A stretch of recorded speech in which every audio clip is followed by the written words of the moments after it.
جو مال ماں باپ اور رشتہ دار چھوڑ مریں، تھوڑا ہو یا بہت، اس میں مردوں کا بھی حصہ ہے اور عورتوں کا بھی۔ یہ حصے اللہ کے مقرر کیے ہوئے ہیں۔ اور جب میراث کی تقسیم کے وقت غیر وارث رشتہ دار اور یتیم اور نادار لوگ آ جائیں تو ان کو بھی اس میں سے کچھ دے دو اور ان سے معقول بات کہو۔ اور ایسے لوگوں کو ڈرنا چاہیے جو ایسی حالت میں ہوں کہ اپنے بعد ننھے ننھے بچے چھوڑ جائیں اور ان کو ان کی نسبت خوف ہو کہ ہمارے مرنے کے بعد ان بیچاروں کا کیا ہوگا۔ پس چاہیے کہ یہ لوگ اللہ سے ڈریں اور درست بات کہیں۔ جو لوگ یتیموں کا مال ناجائز طور پر کھاتے ہیں وہ اپنے پیٹ میں آگ بھرتے ہیں اور ضرور دوزخ میں ڈالے جائیں گے۔ اللہ تمہاری اولاد کے بارے میں تم کو ارشاد فرماتا ہے کہ ایک لڑکے کا حصہ 2 لڑکیوں کے حصے کے برابر ہے، اور اگر اولاد میت صرف لڑکیاں ہی ہوں یعنی 2 یا 2 سے زیادہ تو کل ترکے میں ان کا 2/3 ہے، اور اگر صرف ایک لڑکی ہو تو اس کا نصف ہے، اور میت کے ماں باپ کا یعنی دونوں میں سے ہر ایک کا ترکے میں 6واں حصہ ہے، بشرطے کہ میت کی اولاد ہو۔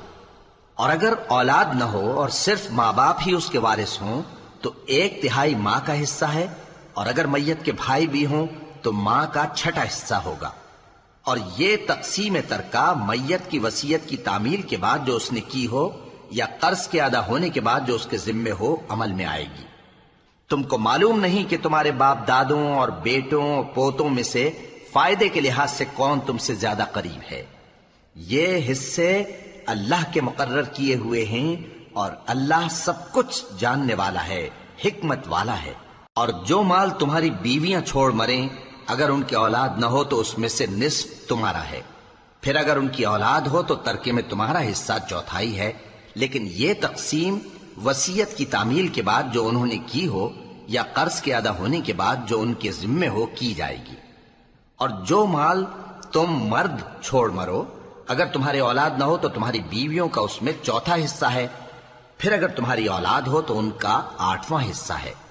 یہ حصے تمہاری وصیت کی تعمیل کے بعد جو تم نے کی ہو اور ادائے قرض کے بعد تقسیم کیے جائیں گے۔ اور اگر ایسے مرد یا عورت کی میراث ہو جس کے نہ باپ ہو نہ بیٹا مگر اس کے بھائی یا بہن ہو تو ان میں سے ہر ایک کا 6واں حصہ ہے، اور اگر ایک سے زیادہ ہوں تو سب 1/3 میں شریک ہوں گے۔ یہ حصے بھی بعد ادائے وصیت و قرض بشرطے کہ ان سے میت نے کسی کا نقصان نہ کیا ہو تقسیم کیے جائیں گے۔ یہ اللہ کا فرمان ہے اور اللہ نہایت علم والا ہے، بردبار ہے۔ یہ تمام احکام اللہ کی حدیں ہیں، اور جو شخص اللہ اور اس کے پیغمبر کی فرما برداری کرے گا اللہ اس کو بہشتوں میں داخل کرے گا جن میں نہریں بہہ رہی ہیں، وہ ان میں ہمیشہ رہیں گے، اور یہ بڑی کامیابی ہے۔ اور جو اللہ اور اس کے رسول کی نافرمانی کرے گا اور اس کی حدوں سے نکل جائے گا اس کو اللہ دوزخ میں ڈالے گا جہاں وہ ہمیشہ رہے گا، اور اس کو ذلت کا عذاب ہوگا۔